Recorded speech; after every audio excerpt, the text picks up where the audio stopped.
미 8군에서 특히 벤플리트가 나서가지고 전투력도 회복시키고 싸울 수 있는 부대로 만들기 위한 후방에 있는 야전 훈련 사령부 FTC로 가서 한국군이 체계적으로 사단이 훈련을 받아라. 가장 먼저 들어갔던 한국군 사단이 바로 구사단이었습니다. 아하. 미 군사 고문단의 지도하에 훈련을 계속합니다.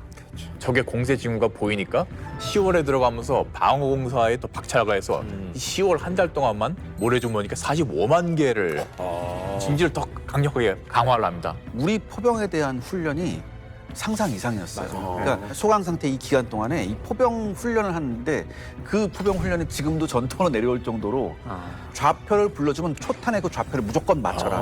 그리고 사실 여기서 포 진지도 어마어마하게 잘 구축을 해놓습니다. 10월 6일 날 중공군 38군의 114사단 예하의 한 개 대대가 이 삼고고지를 공격을 해옵니다.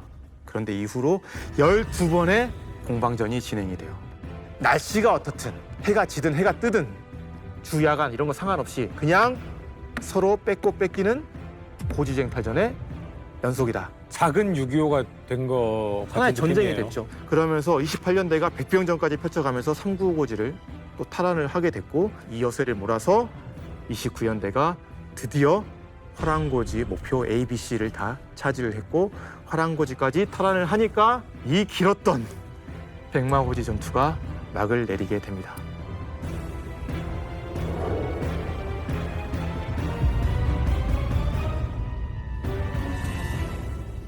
그냥 이긴 게 아니라 굴욕을 딛고 일어선 구사단이 중공군의 최정예 부대를 이겼다라는 게 중요하지 않을까라는 생각이 드는데 구사단이 승리할 수 있었던 요인 어떤 게 있을까요? 뭐 여러 가지를 이야기하고 있지만 첫 번째로는 국군의 전투 수행 능력이 되게 우수했다. 특히 구사단, 사단급이 우수해졌다. 사실 그건 어떻게 보면 국군을 재건하기 위한 프로그램이었는데 그걸 통해서 뭔가 국군의 우수성을 증명할 수 있었고 국군이 미군처럼 뭔가 현대전을 할 수 있다. 이런 능력을 보이면서 사실 이게 큰 승리 요인이 하나가 됐던 것 같고요.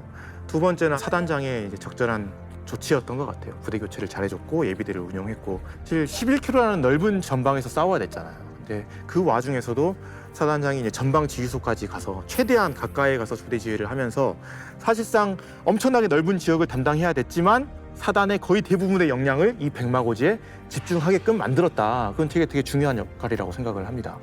그다음에 역시나 사실 저는 이 부분이 제일 중요할 것 같아요. 중꺾마입니다. 중꺾마. 네. 꺾기 작은 마음, 의지, 감투정신 이런 거예요. 국내외 모든 언론의 관심, 국민의 성원, 중공군과 국군의 대결, 국군의 능력과 전투력을 시험한다. 이런 말들은 사실 구사단 장병들에게 엄청난 큰 부담으로 다가왔을 가능성이 큽니다. 그런데 동시에 엄청난 자부심으로 왔을 가능성도 대단히 높다. 그러니까 국군이 스스로 이 전투에 내 명예를 걸고 싸우게 됐다라는 거죠. 그러면서 예전의 그 모습의 국군이 아니다라는 걸 보여준 거예요. 임전무태, 도망치는 게 아니라 우리는 끝까지 싸운다. 처절한 고지전에서도 죽음을 두려워하지 않고 물러섬이 없었다. 한번 물러난 뒤에는 다시 올라가서 싸웠다. 심지어 도망친 게 아니라 진내 사격을 요청하면서 중국은 어떻게든 물리치고 나의 희생을 감수하려고 했다. 그러니까 이런 모든 모습들이 사실 옛날의 국군의 모습이 아니었고 허약한 모습은 더 이상 없었던 거죠. 그게 바로 이제 국군의 의지였다는 겁니다. 네. 그게 사실 이 전투에서 대단히 큰 역할을 했다라고 생각합니다. 이 의지를 더욱더 강화한 게 물량입니다. 네. 백마고지 전투가 군사적 그리고 정치적으로 중요하다 보니까 벤플리트 장군도 중공군의 공세가 시작된 이후에 우리 국군 구사단에 보급 우선순위를 줘서 포탄 보급을 최대한 많이 할 수 있도록 했습니다. 그래서 전투 기간 동안에 4.2인치 박격포 이상의 포탄을 무려 24만 6천 발을 사용한 걸로 나옵니다. 우리가 화력으로 완전히 압살해버린 겁니다. 그러니까 포로들이 잡혀가지고 그 미군은 자동으로 쏩니까? 뭐 이런 말 하지. 항공 폭격도 엄청나게 쏟아부었겠죠? 이것도 엄청난 규모죠. 우리 국군 구사단은 총 745회 항공 지원을 받았고 많이 받은 날엔 무려 190회나 지원을 와. 받았습니다. 근데 이 항공 지원이 중요했던 게 항공 폭탄입니다. 우리가 대량의 포를 사용하긴 했지만 포로 제한 못하는 목표물이 있지 않습니까? 특히 중공군 같은 경우에 야포 같은 것들 진지들을 뭐 갱도화 시켜가지고 치고 빠지는 식으로 쐈는데 이거 참 제압하기가 어려웠는데 이걸 때리는데 특효약이 항공폭탄입니다. 그렇죠. 항공폭탄은 포탄과 달리 포탄 같은 경우에는 포신의 압력을 견뎌야 되니까 좀 두껍게 만들지 않습니까? 그래서 무게에 비해서 폭약량이 좀 적은데 항공폭탄은 그런 제약이 없으니까 무게 대비 폭약량이 엄청납니다. 그러니까 1000파운드 폭탄 같은 경우에는 이 450kg의 무게 중에서 폭약이 200kg이 넘어갑니다. 콘크리트나 이런 철교 같은 강화된 구조물을 격파하기 위해서 만든 겁니다. 당시에 벙커버스터라고 보시면 돼요. 네. 강화된 뭐 토치카나 지하 동굴진지 이런 게 다 이런 어마무시한 네. 폭탄으로 때려버리는 거죠. 네. 공산군이 엄청나게 대공진지들을 강화했지 않습니까? 또 이걸 제압해야 되니까 대공진지를 때릴 땐 공대지 로켓이 또 특효약입니다. 로켓탄과 기총으로 이제 적의 대공진지들을 제압하는 거죠. 그리고 또 이렇게 많이 쓴 게 네이팜탄인데 네이팜탄은 굉장히 다재다능합니다. 적의 참호진지도 소탕하고 적의 병력이 밀집했을 때 한 번에 쓸어버리고 그래서 네이팜도 백마고지 전투 당시에 대량으로 사용됐죠. 또 지금 여기 또 화력기기에서 저희가 언급 안 하고 넘어간 부분이 바로 전차 부대들의 활약도 굉장히 그렇죠. 되게 컸습니다. 중요하죠. 네. 바로 우리 53 전차 중대가 전투 기간 동안에 90mm 포탄을 한 10,000발 정도 쐈습니다. 우리 전차 네, 우리 전차 군대가 중대만 10,000발 정도 쐈어요. 엄청난데요? 아 이거 끝나고 나서 다 포신 다 갈아야 될 것 같아요. 아, 당연하죠. 와. 그만큼 직사, 곡사, 항공까지 해서 어마어마한 화력이 투입됐다는 걸 여기서도 여실히 알 수가 있는 겁니다. 근데 이제 저희가 백마고지 전투에 대해서 계속 얘기하면서 나왔던 게 전 세계 언론과 벤프리드 장군 직접 오셨고 그때 당시 이승만 대통령 왔고 모두가 지켜보는 가운데에서 펼쳐진 언론 전쟁도 펼쳐졌거든요. 이 결과가 상당히 여파를 좀 많이 끼쳤을 것 같다는 생각이 좀 들어요. 미군이 한국군 진강에 대해서 의구심이 있었다. 뭐 이런 것도 해소가 됐고요. 예. 한국군 자존심도 많이 올라갔고요. 뭐 그런 것도 있죠. 근데 저는 사실 여기서 제가 뭐 흐름에서도 좀 계속 이야기를 하긴 했지만 좀 봐야 될 부분이 뭐냐면 전투의 승리 요인을 이야기할 때 흔히들 뭐 우리가 잘 싸웠거나 아니면 상대방이 못 싸워. 못 싸웠거나 아니면 뭔가 우연의 요소나 마찰의 운이 우리가 좋았거나 그러니까 그 운이란 럭이라는 요소가 나한테 많이 작용을 했거나 이런 걸 이야기하는데 사실 백마고지를 보면은 중공군도 잘 싸웠습니다. 네. 서로 최선을 다했어요. 근데 그렇기 때문에 어떻게 보면 피해가 더 많이 컸던 거죠. 이 전투는 운이라는 요소도 거의 없습니다. 네. 그러니까 정말 서로 사활을 걸고 실력 대 실력, 의지와 의지 이 대결에서 결국 우리가 더 상대방보다 잘 싸웠고 더 의지가 강했다. 높았다라는 거를 보여줬던 것 같아요. 근데 그런 의미에서 한국군이 제대로 이제 올라왔구나 이런 부분을 좀 증명해준 전투가 아닌가라고 생각을 합니다. 38군 만세군의 이 부대사를 본 적이 있었는데요. 다른 앞쪽의 공세들은 정말 그냥 다 우리가 뭐 이겼지. 어마어마한 그렇지. 승전을 했다. 아주 화려하게 써놨습니다. 그래서 백마고진 도대체 어떻게 써놨을까 딱 봤는데 정말 얼버무리고 갑니다. 간단하게 그냥 넘어갔군요. 그런 면에서 우리가 확실하게 더 이상 국군도 이제 중공군에 쉽게 쓸려 나가는 그런 상대가 아니다. 우리도 정말 괄목상대한 수준에 왔다는 걸 다시 보여준 아주 중요한 전투였다고 생각합니다. 38군 부대사 말씀하셨는데 거기에 백마고지 전투 마지막 부분에 되게 묘한 구절이 하나 있지 않습니까? 아, 네. 이 38군 애들이 이제 종전하고 귀국하는 길에 김일성의 격려를 받게 되는데 김일성이 동지들 어느 부대요 하니까 38군입니다. 그러니까 김일성이 이럴 때도 그 백마산 이럴 때입니다. 굉장히 뉘앙스가 묘해요 그 부분이. 얼마나 이게 뼈저린 패배였는지 그걸 김일성까지 알 정도였다는 거죠. 이 백마고지 전투가 끝나고 나서 양쪽 다 이 전쟁은 이제 끝났구나라는 생각을 했을 것 같아요. 그 고지 하나를 점령하는데 양쪽에서 동원한 어마어마한 전력이 너무나 악전고투했거든요. 이 전투를 겪고 난 다음에 당연하죠. 네. 병사들, 그다음에 그걸 계속해서 신문으로 봤던 일반 국민들도 이제는 이런 식으로 싸워서 언제 전쟁이 끝나지? 이런 의구심을 가졌을 것 같아요. 그렇죠. 그다음에 언론에서도 그런 기사가 이제 조금씩 나오기 시작하거든요, 사실. 네, 네. 근데 그건 우리가 방어를 했을 때 얘기고요. 네. 철저하게 막아낸 다음에 우리가 송곳처럼 찌르고 올라가서 중공군을 호수로 밀어넣고 압도적 공세를 보여줬던 시기가 있었습니다. 그리고 나서 더 찔러넣지 못해 너무나도 한이 되어버린 시절이 있었습니다. 네. 그때 당시에 벤 장군님 왜 더 가지 않았을까? 너무나도 아쉬웠던 그 시절이 있지 않았습니까? 더 지금 쓰다가 막 기회가 그랬잖아요. 왔습니다. 네. 자, 38군이 이렇게까지 공격해놓고 실패했어요. 자, 지금 구사단이 이 예봉을 꺾지 않고 팍 찌르고 올라가면 철원이 아니라 개성으로 갈 수 있는 거 아닙니까? 벤 장군 같은 경우는 전선의 주도권이 공산군에게 넘어갈지도 모른다는 어떤 그런 위기, 그런 경각심을 가지고 신중하게 이 상황을 계속 지켜보고 있다가 백마고지 전투가 시작되기 하루 전날인 10월 5일 날 공격 작전을 하기로 이제 결심을 합니다. 그래서 이름 자체도 쇼다운입니다. 힘의 과시입니다. 그러면서 10월 8일 날 휴전회담이 결렬되잖아요. 무기한 휴회로 가니까 유엔군 사령관이었던 클라크 대장도 적극적으로 하라고 이제 승인을 해주게 되는 거고요. 그러면서 10월 9일 날 부군단장 젠킨스 소장이 예하로 있었던 미 7사단, 그다음에 국군 2사단, 미군과 한국군 한 개 사단에게 이 쇼다운 작전 계획을 하달을 하면서 오성산의 전초 기지인 두 곳을 공격하라, 이런 게 이제 내려가는 겁니다.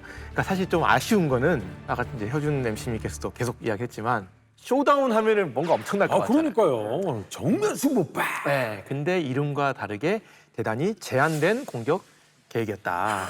그리고 사실 이제 어떻게 보면 쇼다운 계획을 구상을 하고 그다음에 명령을 내릴 때만 하더라도 백마고지 전투가 한창이었어요. 네. 그렇기 때문에 어떤 해석에서는 백마고지 전투에서 우리를 구원하기 위해서 중공군의 그 압박을 좀 덜어내기 위해서 쇼다운 작전을 했다, 이렇게 보기도 하는데, 한편으로는 공격이 시작된 시점이 14일이면은 백마고지가 거의 끝날 무렵이거든요. 끝날 무렵이네요. 이게 왜 그런 건가요, 근데? 제가 보기에는 네. 이게 원래 쇼다운 작전은 백마고지와 별개로 이미 우리가 본때를 보여줘야 된다는 생각으로 준비가 됐던 것이고, 그렇습니다. 예. 다만 백마고지에서 38군이 공격을 먼저 하면서 우리가 잠시 이건 미루고 있었던 거예요. 네. 근데 백마고지 전투 중에는 이 미 구군단의 신경이 다 백마고지 사수에 쏠려 있었거든요. 그렇죠. 그러니까 네. 이쪽까지 작전을 시작할 여유가 안 됐었던 거죠. 그렇습니다. 그러다 보니까 이제 백마고지 전투가 이제 좀 잦아드는 시점에 아, 이제 준비됐던 거 여기서 해야지 라는 의미에서 그때쯤 꺼내 든 거지, 이게 백마고지를 꼭 구원하겠다는 의도는 아니었던 것 같아요. 근데 사실 쇼다운 작전 그러면 뭔가 야 허리를 가서 탁 잘라버리는 거 아니야? 네. 뭔가 좀 거대한 게 있는 거 아니야? 라고 했는데 좀 소소하다라는 느낌도 좀 있거든요. 소소한지 안 한지는 한번 우리가 봐야 됩니다. 네. 그래요? 네. 어떻게 시작됩니까? 여기서 가장 중요한 이 일대의 지형 지물은 뭐니 해도 오성산입니다. 맞습니다. 최대 삼각지대 오른쪽, 그러니까 동쪽 변을 감재하는 가장 높은 곳이 오성산이에요. 이게 한 1000m 좀 넘는데 다른 주변 산들은 한 500~600m 정도밖에 안 되기 때문에 오성산이 딱 도드라지게 서 있는 게 보이고, 그런데 이 당시에 이 중요한 오성산이 중공군의 손에 있었어요. 공산군의 손에 있었고, 그리고 거기만 있는 것이 아니라 그 아래쪽으로 좀 볼록하게 돌출부를 형성하고 있었습니다. 그렇습니다. 네. 당시에 우리 유엔군이 오성산의 동쪽, 저기 남대천이 흐르고 있는 게 보이지 않습니까? 남대천 계곡을 따라서 금성까지 쭉 전선을 올린 상태였는데 이 오성산 일대 기승만 장악을 못하고 있었습니다. 그러다 보니까 오성산 밑에 조금 더 가깝게 가자. 그래서 지금 오성산에서 뻗어나오는 이 산줄기 중에 동쪽에 흘러나오는 곳에 있는 봉우리가 이른바 삼각고지고, 네. 오른쪽으로 싹 흘러나오는 저 고지군이 적용능선이라고 불렸습니다. 네.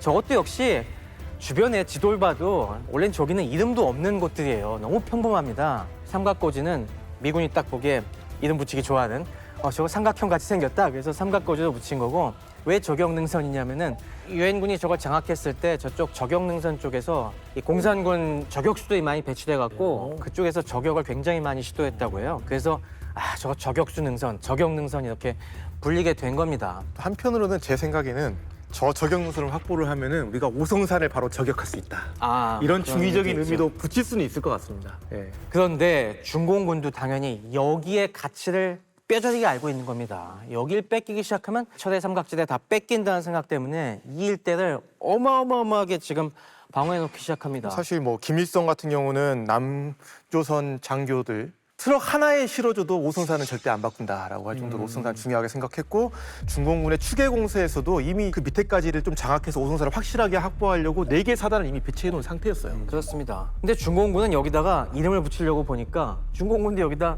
붙일 이름이 없는 거야. 여기 지도가 삼각고지 너무 뭐 이렇게. 평범하고 삼각고지 저격능선은 그쵸. 유엔군이 붙인 거잖아요. 네. 중공군은 이름 붙일 때 별명 붙이는 거 되게 싫어하거든요. 그래서 지형도를 딱 보면은 거기에 삼각고지와 저격능선 사이에 골짜기가 있잖아요. 이 골짜기에 따라서 조그만 촌락들이 이 고갯마루에 약간 있어요. 그럼 거기 보면은 2개가 이름이 붙어 있는데, 조금 아래쪽이 하감령, 조금 더 올라가면 상감령. 그래, 요거밖에 이름이 없다. 이 지역을 상감령 지구라고 하고, 그리고 이제 앞으로 벌어질 전역을 상감령 전역이라고 합니다. 이 이름은 우리에겐 생소할 수도 있겠지만은 중국에게는 정말 어마어마한 의미를 갖고 있기 때문에 지금 기억해 놓으실 필요는 있을 것 같습니다. 네. 중공군뿐만 아니라 공산당 그 병사들이 제일 잘하는 것 중에 하나가 베트남에서도 이 자유진이 형이 참 고생했던 게 땅굴 파가지고 이제 돌아다니면서 뭐 하는 거잖아요. 네. 그래서 밤에 깜짝 놀라가지고 함성 소리에 보면은 아니 여기 앞에까지 어떻게 땅굴을 팠대 하고서 거기서 막 뛰쳐나오고 막 이러는 거잖아요. 여기도 그렇게 시작을 했던 거겠죠? 유엔군이 여기를 언젠가 공격해올 걸 예상하고 있었기 때문에 이 지역을 철저하게 요새화시킵니다. 그런데 여기에 지상진지만 설치해서는 당연히 유엔군의 화력을 견뎌낼 수가 없습니다. 그래서 중공군이 여기를 집중적으로 한 것이 갱도진지를 구축하자. 노출된 것뿐만이 아니라 저 밑으로 거대한 땅굴들을 파갖고 저 안에 어마어마한 병력이 들어앉아서 포격을 피할 수도 있게 하고, 또 중요한 것이 저 후방에 갱도 포대를 어마어마하게 설치합니다. 저기는 백마고지랑 좀 다르게 저 뒤에 오성산이라는 큰 벽이 있기 때문에 이 더 갱도진지를 철저하게 숨길 수가 있습니다. 아무래도 우리가 이쪽에서 안 보이니까요. 저 그렇죠. 오성산에 가려갖고 안 보여. 포 때리기 힘든 그 사면 곳곳에다가 갱도를 갖다가 치밀하게 파서 저곳 하나하나를 갖다가 난공불락의 요새로 만드는데 정말 심혈을 기울입니다. 이때 그 중국군의 47군의 144단이 처음으로 이제 갱도진지를 구축했다고 합니다. 6.25 전쟁에 들어와가지고. 그런데 이때 한 2, 3m 정도 깊이만 팠었어도 상당히 효과가 있는 겁니다. 이걸 보니까 이제 공산국 수뇌부에서 야 이거 괜찮다, 전군에 확대해라 하면서 51년 하반기부터 진짜 전군의 이제 갱도 구축 운동을 막 시작하는 거죠. 그 51년 하반기에 보면 대략 한 6개월간 한 190km 정도 넘는 갱도를 팠다고 이렇게 중국 측에 예. 총 연장선이 그러니까 하루에 1km씩 판 거죠. 근데 이것도 하다 보니까 계속 경험이 쌓여가지고 더 잘 돼요. 예. 나중에 53년쯤 되면은 하루에 6km씩 팝니다 이게. 일선에다가 예. 했다가 이선도 만들고 예. 뭐 이러는 거잖아요. 나중엔 진화하겠어 이렇게. 아 예. 거미줄처럼 되는 거죠. 이제 52년 5월에 보면은 갱도가 7,789개라고 이렇게 중국 측에서 이렇게 기록하고 있습니다. 그리고 이제 이 갱도를 중심으로 참호를 쭉 파면서 진지를 구축한 게 3,420km나 됩니다. 연장이 일선에. 참호가 와. 예, 그렇죠. 여기다 또 북한군도 같이 파는 거죠. 북한군도 갱도를 한 88km 정도 팠습니다. 그러니까 한 1,730개의 갱도, 그리고 참호선 한 263km. 이게 52년 5월 이때쯤이죠. 이때는 심지어 그 안에 환기 대책까지 세워가지고 갱도진지 내부에서 중대급 취사를 할 수 있도록 합니다. 우와. 예, 이 정도로 강화가 됩니다. 그러니까 이렇게 공산군이 열심히 갱도를 파놓으니까 유엔군도 골치가 아파집니다. 이제 155mm도 효과가 없고 나중에 가면 파리지포로도 적의 진지를 격파하는 걸 장담 못하는 아주 어려운 상황이 되는 겁니다. 아니 이 정도면은 진짜 미래의 지구 위기가 왔을 때는 공산당이 살아남을 확률이 훨씬 높거든요. 근데 이것 때문에 나온 게 벙커버스터 아니에요? 네. 그러니까 진짜 현실적인 방안이었던 게 뭐냐면 정전회담이 시작되면서 사실상 중국의 전략도 이제는 38선 이북의 확보였던 거고 소모전이잖아요. 네. 그런 상황에서 교착된 전선의 전투에서 유엔군의 화력에 맞설 수 있는 유일한 어떤 현실적인 방안이라는 거죠. 그러면서 마오가 어떤 이야기를 했냐면 고지를 지킬 수 있느냐 없느냐의 문제는 이미 해결됐다. 답은 갱도를 파는 것이다. 우리가 2층으로 굴을 파면 상대가 포격할 때는 갱도로 들어가고 상대가 위층을 점령하면 우리는 아래층으로 간다. 상대가 진지에 들어오는 것을 기다려서 반격한다. 우리는 이처럼 흙을 이용하여 대포에 저항하는 것이다. 상대는 우리를 어찌할 수 없다. 이런 유명한 이야기를 하셨습니다. 바로 이 이야기가 정확히 들어맞는 게 삼각고지 적용선 전투입니다. 그러면 이거 땅굴 파놓고 방어진지 구축해놓고 오성산의 방어 태세를 완벽하게 구축해 놓은 거예요. 이 지역을 담당한 중공군이 15군입니다. 오성산 남쪽 방어는 이 45사단 135연대에게 할당을 하고요. 그래서 이 오성산 주변은 45사단, 거기서 이제 좌우로 44사단과 29사단을 배치했습니다. 그래서 위에서 지시한 게 여기는 유엔군 3, 4개 사단 정도가 한꺼번에 공격할 만한 요지다. 그러니까 그 정도 화력이 떨어져도 막을 수 있을 만큼 단단한 요새를 만들라라는 그런 지시가 내려옵니다. 네. 그래서 이 15군이 역시 계속 곡괭이 들고 그냥 땅 파기 시작을 했는데, 그래서 갱도가 어마어마하게 구축을 해놨습니다. 중국 측 기록에 따르면은 갱도가 총 720개, 연장이 한 42km, 참호는 6.45km에다가 교통호가 한 154km나 건설해놨다고 하는데, 이게 많지 않아 보이는데 라고 할지 모르겠지만 저 정면이 얼마인지 보십시오. 정면 3km도 안 돼요. 진짜? 3km도 안 되는 정면에다가 저만큼 어마어마한 참호, 교통호, 갱도를 구축해놓은 겁니다. 거미줄처럼. 그리고 저 삼각고지와 저경능선 딱 요 두 지점에는 길이 10m 이상의 갱도와 대전 차호를 갖다가 48개를 구축했고, 그리고 이제 지상에도 뭐 다 유계진지로 구축을 해놨는데 이런 토치카 같은 거 포함해서 217개 이런 방어 화점들을 만들어 놓고, 또 중요한 거는 방어 화력, 포병들도 삼중으로 깔아놨습니다. 저게 첩첩이 산이 있기 때문에 그 산 뒤마다 싹 포진지를 깔아놨어요. 지금 뭐 백마고지 이제 끝내고 왔는데 중공군 갱도기지 이거를 뚫어내기 위해 아군이 얼마나 고전할지 걱정이 앞섭니다. 하지만 방법을 찾아야겠죠. 그쵸. 어떻게 공략했을지 그 해법 심진핑에서 찾아보도록 하겠습니다. 심진핑 아닙니다, 오늘. 아니에요? 예. 심채핑이랍니다. 어? 오늘은 최 박사님과 함께 심채핑으로 한번 가보겠습니다. 크로스! 네, 크로스. 10월 14일 새벽 5시에 미 구군단의 야에 17개 포병대대가 포를 쏟아붓습니다. 그러니까 무려 280문의 야포를 동원해서 공격 준비 사격을 했고, 동시에 이제 근접 항공까지 쑥대밭을 만들어 놔요. 여기 동원된 화력이 백마고지보다 훨씬 더 많은 거였어요. 훨씬 더 많죠. 비교가 안 되죠, 지금. 이 당시에 벤플리트 사령관의 지침이 뭐였냐면은, 여기는 어차피 우리가 제한적인 목표만 달성하는 거니까 병력 피해를 줄이기 위해서 최대한 화력을 쏟아붓자 한꺼번에. 병력은 뭐 미군에서 2개 대대, 국군 1개 대대, 3개 대대로 공략을 하되 거의 300문 가까운 화력으로 다 평지로 만들어 놓고 우리 맞습니다. 그냥 걸어 들어가게 만들어 놓자. 네. 그리고 금방 끝내자라는 게 계획 의도였죠. 그래서 이제 국군 2사단이 우측에 있는 저경능선, 미 7사단이 좌측에 있는 삼각고지를 공격하는 거였고, 사실 이 두 전투가 개별적으로 이 독립된 전투보다는 미 구군단의 하나의 어떤 작전 계획 아래에 이루어졌다라고 보시면 될 것 같아요. 그래서 먼저 이제 국군 2사단이 했던 저경능선 전투부터 좀 보도록 하겠습니다. 왜 저경능선인가는 아까 설명을 잘 해주셨는데, 특히 이 저경능선은 오성산으로 가는 전방에 관문처럼 솟아져 있는데 이게 종으로 펼쳐져 있습니다. 네. 횡으로 막고 있는 게 아니라 종으로 이게 길처럼 나 있어요. 약간 능선처럼. 능선에 있는 고지군을 보면은 아래에서부터 538 고지, 그리고 중간에 매봉, 그 다음에 위에 A 고지가 있습니다. 이게 이제 주봉이에요. 그 다음에 A 고지의 동쪽에 돌바이 고지가 그 동쪽에 있고, 바로 이제 제일 위에는 Y 고지라는 게 있습니다.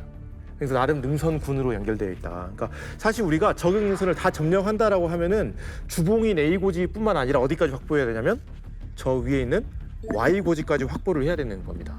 그리고 이제 주봉인 A 고지 같은 경우는 해발 고도가 580m 정도가 되고, 적용 능선의 전체적인 크기는 1제곱킬로미터밖에 안 돼요. 그러니까 길게 뻗은 능선이라고 보시면 될 것 같습니다. 그래서 이 사단이 이 능선만 장악하면 오성산을 위협할 수 있다. 쉽게 할 수 있을 거라고 생각했죠. 그래서 이 사단 32연대 3대대, 1개 대대, 2개 중대, 10중대와 9중대를 좌우 공격 부대로 하고 11중대 내비로 하면서 차례차례 전진한다. 여기에는 미 140 전차 대대가 공격을 엄호해준다. 그러면서 07시에 이제 공격을 시작했는데, 매봉과 돌바이 고지까지 진출을 했는데 적이 완강한 저항을 하는 거예요. 그리고 특히 주봉이었던 A 고지를 장악하는 과정에서 이상한 낌새가 있습니다. 이게 당시에 이제 32연대 구중대장이었던 홍경태 중위의 증언의 내용을 볼 수 있는데요. A 고지를 장악하는 과정 중에 중공군의 공격이 너무 거세서 소대장이 이거 너무 힘듭니다라고 이제 이야기를 하니까 중대장이 병력을 잠깐 뒤로 좀 모으자.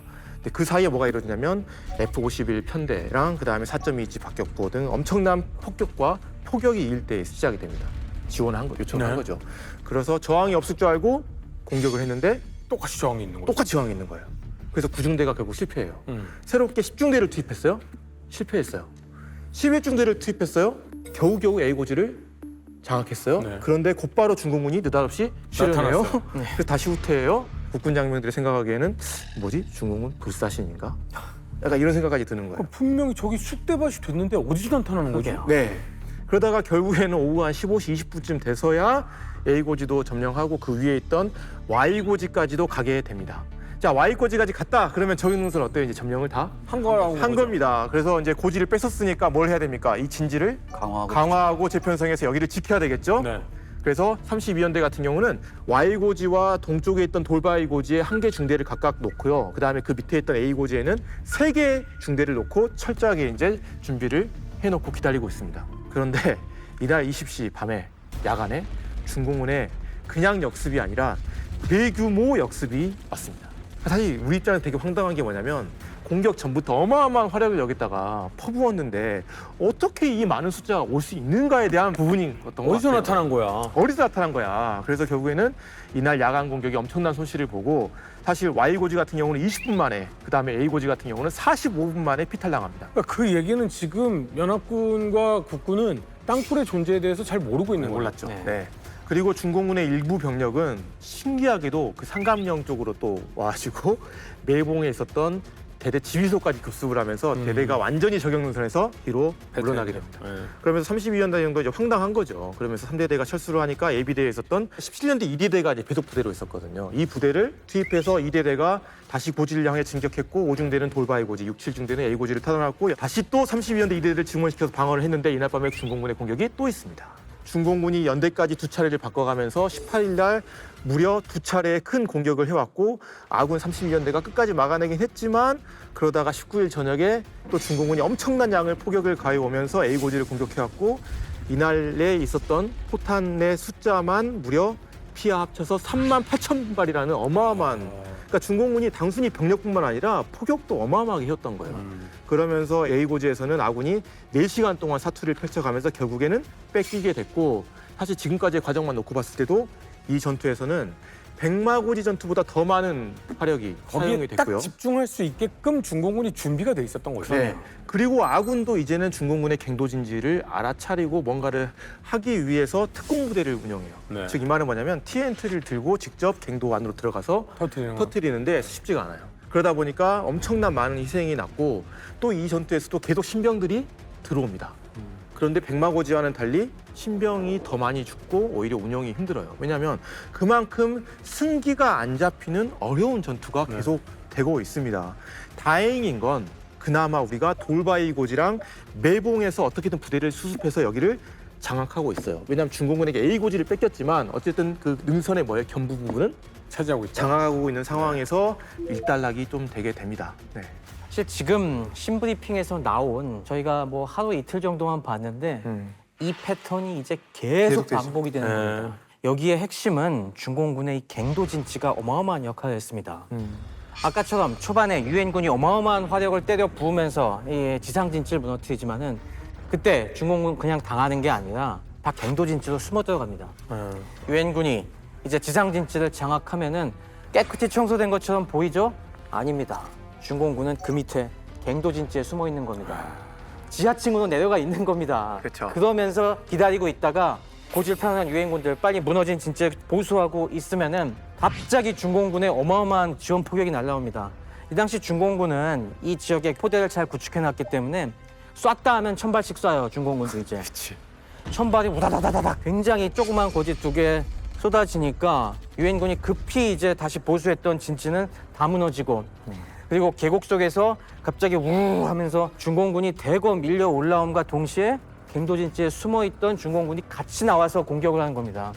그러니까요, 우리 유엔군들 입장에서는 접근하는 시간이 굉장히 빠른 거예요. 내외로 이게 그냥 어디서 갑자기 뭐야? 튀어나왔지 그치. 하면서 네. 예, 갑자기 뭐 지하에서 확 솟구쳐 나오는 중공군까지 상대해야 되니까 이게 상대가 안 되는 겁니다. 그러니까 금방 또 확 밀려나고 그래서 어느 정도 좀 알게 된 다음에 이거 갱도를 찾아라. 그래서 아까 같이 특공대를 이용을 해갖고 입구를 파괴하고 하는데 갱도가 입구 하나 파괴한다고 되겠습니까? 이거 여러 개일 거 들어가야지 완전히. 당연히 그 안쪽에 출구가 여러 개가 있고 하니까 한두 개 파괴한다고 되지가 않고 하여튼 뭔가 이런 게 있다는 것 자체가 정말 유엔군에게 아주 피곤하게 만드는 거죠. 또 중공군은 틈을 안 주고 계속 역습을 해대니까 이렇게 뺏고 뺏기는 혈전이 반복이 되는 겁니다. 맞습니다.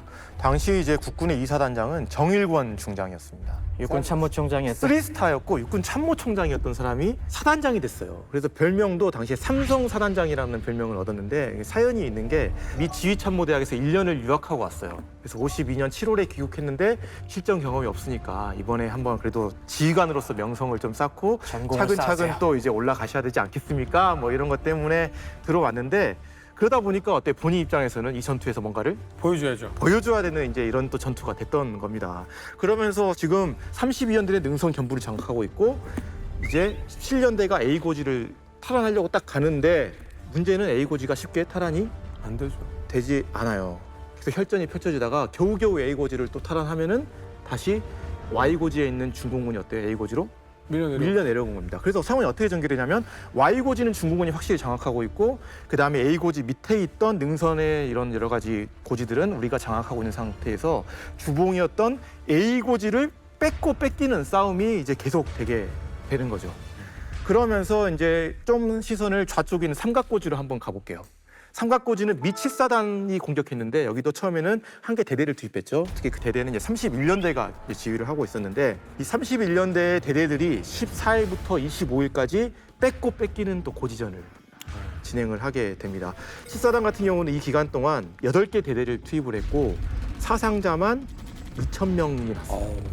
피해 누적 계속 되고 있는 상황에서 이 3개의 봉우리가 있는데 2개의 봉우리만 장악하고 하나는 계속 못 뺏는 상황이 계속 장악이 됐고 결국에는 이렇게 계속 피해가 누적되고 안 되다 보니까 어떤 문제가 생겼냐면 미군의 반전 여론이 계속 심해집니다.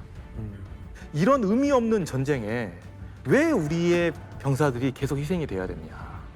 특히 이때 이제 대선을 앞두고 있는 그런 상황 속에서 반전 여론이 상당히 부담이 됐죠. 미 정부에서. 그러면서 결국에는 7사단을 여기서 빼버립니다. 왜? 네. 그리고 미군이 빠져요. 빠지고 이제 국군 2사단을 넘기는데 결국에는 마지막 7사단이 빠지는 최종 상태가 삼각고지에 있었던 598 고지랑 제인 러셀 고지는 이제 미군이 장악하고 있었던 상황이고 중공군이 파이크봉을 장악하고 있는 상황 속에서 미 7사단이 빠지게 되는 상황인 거죠. 그럼 안 그래도 계속해서 고지전 한쪽 면만 지금 힘들어하고 있는 이 사단이 삼각고지마저도 혼자서 탈환해야 돼요? 양쪽을 다 담당하게 됐죠. 맞습니다. 그래서 이 사단 같은 경우는 삼각고지에는 31년대를 보내서 31년대 너희가 담당해라. 그다음에 저격능선은 17년대가 담당을 하게 됩니다. 사실 여기 삼각고지에 들어갔던 31년대 같은 경우도 지금 사단장 입장에서 봐도 이거는 임무가 어때 너무나? 사단 임무가 예. 과중됐기 때문에 일단 방어다.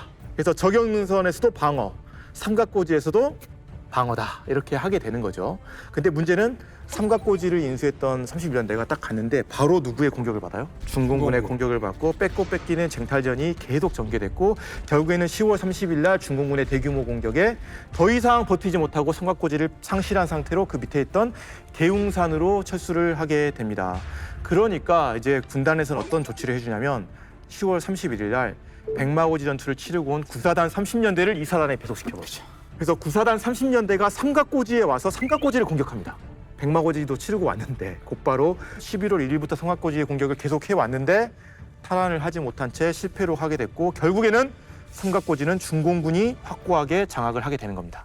근데 좀 이렇게 왔다 갔다 좀 지리한 고지전이 사실 네. 병사들한테도 너무 힘들고 탈환하기도 힘들고 네. 그리고 저런 땅굴 작전이라는 걸 이제는 파악을 했잖아요. 네. 근데 저 땅굴 작전의 가장 큰 장점은 방어하기 너무 좋고 숨어 들어가서 어느 쪽으로든 기동해서 나와서 공격하기 너무 좋잖아요. 네네. 근데 가장 큰 단점은 저 지역 위에 딴 데에서는 활약할 수 없잖아요. 그렇죠. 그렇죠.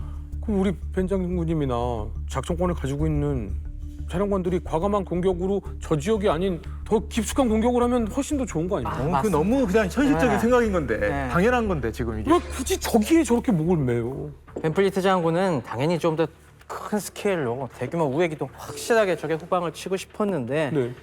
계속 상신을 해보지만 위에서 유엔 군사령부와 미 합참에서 지금 판을 벌리지 마라. 지금 그렇죠. 전쟁 여론 별로 안 좋다. 계속 그렇게 막으니까 어쩔 수 없이 이렇게 된 이게 거죠. 냉엄한 국제사회의 현실입니다. 그리고 오히려 그런 과감한 작전이 더 큰 희생을 가져올 수 있다. 약간 이런 논리인 거죠. 하여튼 이런 식으로 삼각고지 저격능선 전투가 점점점 커지고 있습니다. 이게 유엔군 입장에서만 몸이 다른 게 아니라 중공군 입장에서도 이제 사활이 걸릴 문제가 돼버렸습니다. 맞아요. 예. 백마고지에서 38군이 스타일을 엄청나게 구겼기 때문에 중공군 입장에서는 거기에 패배를 서력할 뭔가가 필요했는데 마침 이쪽 오성산 유엔군이 공격을 해두니까 여기선 우리가 질 수 없다. 이 생각이 딱 드는 겁니다. 그래서 중공군도 여기에 계속 증원부대를 투입하기 시작을 합니다. 삼각고지, 저격능선 각각 1개 대대가 배치된 방어 지역이었어요. 하지만 유엔군이 계속 증원부대를 투입하니까 45사단 전체 연대가 역시 교대로 계속 들어가게 되고요. 그 다음에 이게 또 다 소모가 되니까 옆에 있던 29사단을 데리고 와서 29사단의 2개 연대가 또 교대로 들어갑니다. 근데 또 그것만 갖고는 부족하니까 후방에 있던 전략 예비대를 끌어옵니다. 그게 누구냐면은 바로 12군입니다. 8.5 전투에서 대거 피해를 봤던 그 12군이 일로 들어왔습니다. 이걸 투입했다는 거는 당연히 그쪽도 이거 언젠간 수력해야겠다. 독이 오른 부대들을 이쪽으로 밀어넣었다는 겁니다. 그만큼 여기를 진짜 결전지라고 생각했다는 것이고, 그래서 중공군도 이 전투 기간 내내 9개 연대, 그러니까 거의 3개 사단 병력을 여기다가 계속 교대로 집어넣습니다. 고지전이란 영화 보신 분들은 아시겠지만 정말 너무 무의미한 병사들의 희생이 아닌가라는 생각도 좀 드는데. 그 모델이 사실 이 삼각고지 저격능선 전투라는 얘기가 있습니다. 네. 제가 보더라도 이게 빈말이 아니에요. 백마고지랑은 성격이 또 다르잖아요. 네. 그죠? 네. 거기서도 계속 뺏고 뺏기고 지하 갱도 숨어들고 얘기가 있는데, 근데 제가 생각한 건 뭐냐면 저거보다 더 심했다 실제는. 그렇지. 훨씬 갱도가 깊었고 훨씬 갱도 파괴 노력도 처절했고 양쪽이 투입한 게 더 어마어마했습니다. 네. 유엔군 담당하는 포병대대가 4개 포병대대였는데 여기다 18개 포병대대를 추가적으로 지원을 해갖고 야포만 총 300문이 넘는 숫자를 갖다가 쫙 깔아놨어요. 거기다가 주변이 평야지대라고 했지 않습니까? 네. 그러니까 전차들이 측면 지원하기가 너무 좋은 겁니다. 네. 남대천 계곡으로 올라가고 철해 삼각지대 쪽에서도 전차들이 배치가 돼갖고 거기서 또 직사어격 퍼붓는데 여기도 전차가 100대 이상이 투입이 됐어요. 그래서 유엔군이 투입한 각종 직사, 곡사 화기가 한 1,700문 이상이 될 겁니다. 중공군도 이에 질세라 중화포는 133문까지 증강을 하고, 그리고 한 60mm 박격포 이상의 경화포까지 다 합치면은 540문 정도를 갖다가 동원을 했어요. 근데 아까 얘기했듯이 삼각고지 저격능선은 전선이 아무리 길게 봐줘야 3km입니다. 네. 그 화력 밀도가 도대체 어떻게 됩니까? 엄청나네, 진짜. 유엔군은 킬로미터당 500문 이상을 지원한 셈이고, 킬로미터당. 네, 킬로미터당. 그래서 여기서 쓴 포탄은 물론 이게 백마고지 전투보다 훨씬 이게 길었습니다. 한 이게 6주 정도 갔었는데 그 기간 동안에 유엔군은 포탄을 190만 발을 쐈습니다. 중공군도 여기서 35만 발을 쐈어요. 양측의 화력이 이렇게 좁은 지역에 아주 팽팽하게 꽂아 넣었으니 이게 승부가 안 나는 겁니다. 그러니까 웬만한 전쟁이라고 이름 붙여진 곳에서 쓰인 포탄보다 여기 전투에서 쓰인 발사된 포탄 수가 더 많네요. 네. 그러니까 이제 삼각고지에서 이제 우리가 뺏겼잖아요. 그러면서 미 구군단이 이제 삼각고지는 포기합니다. 한마디로 공격 작전을 중지시키고 이제는 우리 2사단이 저격 능선에만 집중을 하게 되죠. 이게 이제 어떻게 보면 저격 능선 전투 혹은 상감년 전투의 3단계라고 볼 수 있는데, 아주 간단하게 말씀드리면 11월 5일부터 17일까지 저격 능선에서 고지쟁 탈전이 전개가 됩니다. 사단은 모든 부대를 다 투입했어요, 여기에. 그리고 결국 그 결과 A고지랑 그 우측에 있는 돌바위 고지까지 우리가 확실하게 확보를 합니다. 하지만 이 저격 능선을 전체적으로 다 장악하려면 위에 있던 Y고지를 장악해야 되는데 거기까지는 우리가 가지를 못했다. 그리고 한마디로 저격 능선 전체를 장악하지는 못한 채 저격 능선 전투가 마무리가 됩니다. 네. 결국에는 이게 무려 42일 동안 했어요, 이 작전이. 그래서 사실 처음에 시작할 때는 2개 대대만 투입해서 5일이면 끝날 줄 알았는데 이게 양쪽에서 이렇게 계속 싸우면서 6.25 전쟁 최대 규모의 혈전이 되었고요. 결국 결과가 미 구군단 같은 경우는 저격 능선의 일부만 탈취를 했고 삼각고지는 뺏긴 상태로 끝났다. 어떻게 보면 이제 절반의 성공인 거죠. 그리고 이 기간에 사상자를 놓고 봤을 때 우리 국군 2사단 같은 경우는 5천여 명의 사상자가 났다. 중공군 같은 경우도 한 14,800명 정도의 사상자가 났으니 이 좁은 공간에서 얼마나 많은 희생이 있었는지를 우리가 알 수 있을 것 같습니다. 그래서 사실 제가 뭐 굳이 이제 이 전투에 뭔가 의의를 조금 저는 부여를 하자면, 확실한 건 뭐냐면 이 전투 이후에 전선의 주도권을 다시 유엔군이 장악을 하게 됩니다. 근데 그 이유가 사실 이 전투를 통해서 오히려 중공군을 묶어놨어요. 그리고 이 전투 이후에 다시 전선이 소강 상태에 또 빠지거든요. 근데 이건 뭐냐면 중공군이 추계 공세를 해왔던 이유가 이번에 뭔가 유리한 걸 만들어 놓고 다음에 대공세를 하겠다는 거죠. 네. 근데 대공세가 끝까지 안 나오는 거예요. 그 말은 중공군도 여기서 많은 피해를 그렇죠. 맞습니다. 입었다. 어떻게 엄두가 안 보면 나는 거예요. 추계 공세를 좌절시켰다라고도 우리가 평가를 할 수 있겠죠. 그 약간 네. 백마고지 전투에서 일단 공세를 했더니 오히려 당해버리고. 쫓겨났고 네. 반대로 오히려 막기에 급급한 고지 전투에서 그냥 여기까지만 네. 하고 끝났으니 네. 뭐 중공군 입장에서는 대규모 공세는 꿈도 못 꾸는 상황에서 그렇습니다. 마무리가 된 거죠. 중공군이 또 여기서 주목해야 될 것이 포탄을 어마어마하게 소모했지 않습니까? 네. 이 두 전투에서 포탄 40만 발을 소모했습니다. 네. 유엔군에겐 40만 발이 얼마 안 될 수도 있는데 중공군 입장에서는 정말 아끼고 아껴서 탈탈 모아놓은 포탄이 이 두 전투에서 거의 거덜나 버렸기 때문에 다시 대공세를 취하기가 상당히 난감한 상황이었죠. 제가 드리고 싶은 말씀은 물론 너무나 많은 희생이 안타까워요. 근데 하지만 무의미한 희생이 아니었다. 네. 이거 우리가 어떻게 보면 유리한 조건에서 휴전을 하고 전쟁을 이끌어 가는데 큰 역할을 했던 전투가 또 저격능선 전투였다라는 부분을 좀 말씀드리고 싶습니다. 그럼에도 불구하고 굉장히 값비싼 대가였다는 그렇죠. 거 네. 부인할 수가 없는. 네. 근데 이제 백마고지 전투에서는 적은 아예 공격을 실패하고 패퇴했습니다. 근데 우리는 지금 이곳에서 분명 끝까지는 아니지만 어느 정도의 소기에 탈취를 했습니다. 네. 중공군의 피해는 거의 3배 가까이 피해가 있었거든요. 네. 근데도 우리는 안타까워하고 피해가 너무 컸다라고 얘기하는데 중국은 상감령 전투를 왜 이렇게 신화화하는 거예요? 맞습니다. 중국 입장에서는 이 상감령 전역, 상감령 전투가 어마어마한 의미를 갖습니다. 이게 왜 그렇게 됐냐면은 중국이 1952년 추계공세 준비할 때 우리가 질적으로 달라졌다는 걸 되게 강조했지 않습니까? 그렇죠. 네. 우리는 수많은 물자를 갖다가 비축을 했고 그리고 갱도를 파갖고 적의 화력에 끄떡없는 방어력을 갖춰놨다라고 자신을 했는데 어쨌건 유엔군도 거의 전력을 쏟아부은 전투에서 거의 무승부는 이뤄냈기 때문에 야 이거 우리 강대강으로 부닥쳐도 이제 밀리지 않을 이런 수준이었다. 한마디로 이건가? 그 미군을 상대할 승리의 방정식을 얻었다 이 전투에서. 그렇습니다. 그래서 중국은 이 상감령 전투를 갖다가 부요불굴의 정신의 상징으로 이걸 비화합니다. 그래서 이게 절정에 다다른 것이 전쟁이 끝나고서 1956년도에 영화 상감령이 만들어져요. 얼마 안 돼서 바로 만들겠네요. 네, 중공군의 정신을 막 우상화하기 위해서 굉장히 공을 들인 영화고요. 그리고 여기에 삽입된 곡이 나의 조국이라는 노래가 있습니다. 그래서 이것도 아주 범국가적인 애국송으로 뭐 아직까지도 많이 불립니다. 무슨 국가 행사가 있거나 뭐 애국심을 뿜뿜 고취시켜야 될 때 있으면은 애창하는 이런 장면들이 아직도 어마어마하게 나옵니다. 근데 저는 오히려 여기서 좀 하고 싶은 이야기가 뭐냐면 저격능선 전투는 사실 그 혈전, 참혹함, 어떻게 보면 고지전을 대표할 수 있는 전투라고 생각해요. 근데 이게 백마고지 전투에 너무 묻힌 감이 있습니다. 사실 저격능선은 잘 몰라요, 사람들이. 거의 맞아요. 잊혀진 몰라요. 전투입니다.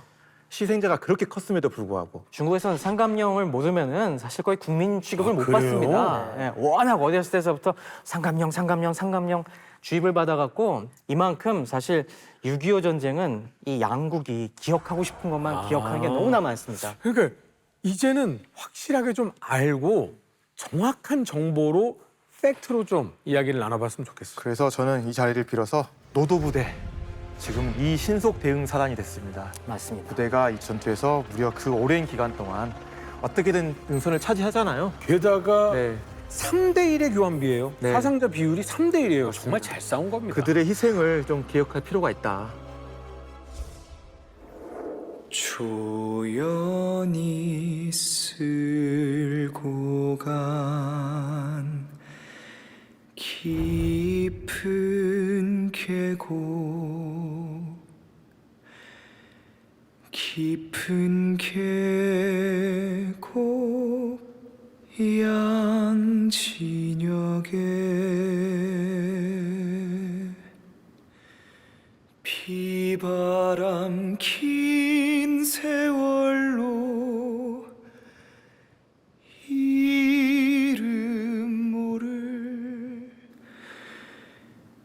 이름 모를 비목이여.